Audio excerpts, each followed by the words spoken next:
जी भैया, आपका नाम क्या है? जयदेव शर्मा। जयदेव शर्मा। क्या करते हैं आप? वकालत। वकालत। जयदेव जी, जिस तरह से यहाँ खेतों में किसानों को परेशानी है, यहाँ बहुत सारे किसान मौजूद हैं, तो इनकी क्या परेशानी है? ये गजेंद्र चौधरी हैं, उनका मुर्गी फार्म हाउस है। ठीक। तो वे सड़े गले जितने भी मुर्गे होते हैं उनके अवशेष जो हैं किसानों से एग्रीमेंट करते हैं और उनके खेतों में डालते हैं। अच्छा। इससे आमजन जो है पूरी तरह प्रभावित होता है। बहुत बदबू आती है, आसपास में खेती करना बड़ा मुश्किल हो जाता है। तो इसमें जो आसपास बताया जाता है, ये एग्रीमेंट जो होता है, ये किसान की सहमति से होता है, किस तरह से होता है? एक किसान की सहमति होती है, उसका फायदा होता है, लेकिन आमजन जो है वो प्रभावित होता है उससे। आसपास में खेती करना दुर्लभ हो जाता है। ठीक है। कोई और?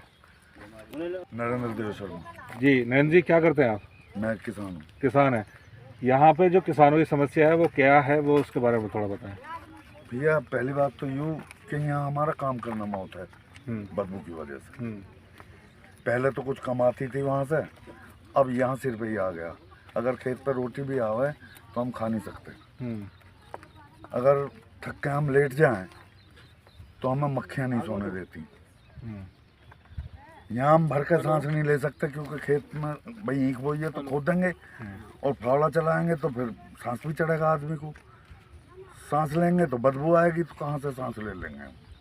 हमारे मजदूर भी नहीं आने के यहाँ कि तुम्हारे यहाँ तो बदबू है, तो हमारी तो खेती ठप्पी हो जाएगी इस तरह से। उन लोगों से बातचीत करके इस मामले को खत्म करने की बात की थी आप लोगों हाँ ने? क्या जी, बात, क्या हुआ था? उन्होंने कहा है कि तुम पे जो बने वो कर लो। हमने तो दे दिया और हमारे जो मर्जी में आएगी वो करेंगे। और इसमें वो गिरना आया तो आम पब्लिक ने हमने सबने रोका उसे डालने से, समझे? तो वो दबंगगिरी पे आ गया कि मैं 100 बीघे का जमींदार हूँ। यूँ कि भैया तू 100 बीघे का जमींदार है तो अपनी जमीन में घेर, हमारे यहाँ मत घेर। ये कई गाँवों का आम रास्ता है। कौन कौन से गांव लगते हैं इस रास्ते पे? खुरमपुर, सलामाबाद, सुल्तानपुर, दिनार भी निकल जाता है। जिसे गाजियाबाद जाना होता है वो इसी रोड से निकलता है। आम रास्ता है ये। काकड़ा और यहाँ पे स्कूल भी है, एक स्कूल भी है, एकलव्य स्कूल है। क्या नाम है भैया आपका? मनु शर्मा। मनु जी, क्या परेशानी है जिस तरह से गांव वाले बता रहे हैं, क्या मामला है? सर देखो, पहली बात तो जो पहले पड़ी हुई थी वहाँ पे, उससे भी हमें यहाँ पे खेती करनी दुर्लभ थी और अब तो और ज़्यादा हो गई है। रात को 10 बजे के बाद, आप 9 बजे के बाद देखोगे यहाँ पे गिदड़े जहाँ ये मरे हुए मुर्गे डालते हैं उन्हें नोच नोच के खाते हैं यहाँ पे, जिससे कि वो और खूंखार होते हैं। यहाँ पे अगर रात को किसान पानी भी नहीं कर सकता, वे गिदड़े और खूंखार हो जाएंगे और फसल का भी नुकसान, फसल का नुकसान होता है। अगर उससे मना कर रहे हैं तो वो कह रहा है, जिसका खेत है वो भी ये कह रहा है कि तुम पे जो होता है वो कर लो, मैं पुलिस को भी भुगत लूंगा, मीडिया को भी भुगत लूंगा। ये चीज़ बोली है उसने मेरे को। एक लड़का उनमें से पुलिस में भी है। एक लड़का उनमें से दिल्ली पुलिस में है। एक सेकंड। एक लड़का उनमें से दिल्ली पुलिस में है जिनका खेत है ये। वो धमकी दे रहा है कि जो वो धमकी दे रहे हैं तीनों भैया कि तुम पे जो होता हो वो कर लो, हम ऐसे गिरवाएंगे। आज भी आने को कह रहे हो।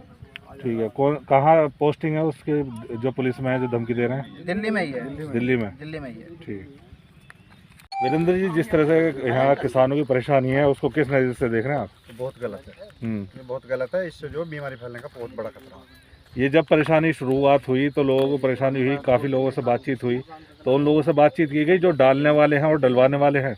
उन लोगों से दोनों से बातचीत हुई, इनकी जो यहाँ पड़ोस के हैं ये सभी, इनकी बातचीत हुई और इन्होंने उनका विरोध भी किया, लेकिन वो इनको इग्नोर कर रहे हैं। हम तो ऐसे करेंगे, हमारी मनमानी चलेगी। तो जिस तरह से अभी तो थोड़ा सा ही बड़ा हुआ है यहाँ कूड़ा, जिसकी स्मेल जो है बहुत ज़्यादा है। हाँ जी। क्या ये जब आगे भी है बहुत ज़्यादा? अगर बरसात होगी तो यहाँ रुके ना जाए, आसपास के किसान तो खेती कर ही नहीं सकेंगे। अगर आप लोगों की बातचीत नहीं मानी गई तो आप लोग क्या करेंगे आगे चल? आंदोलन करना पड़ेगा मजबूरी में। ठीक। अब तो छोटे स्तर पे है, फिर हम बड़े स्तर पे कलेक्ट्रेट पे धरना धरेंगे। हमने तो इसीलिए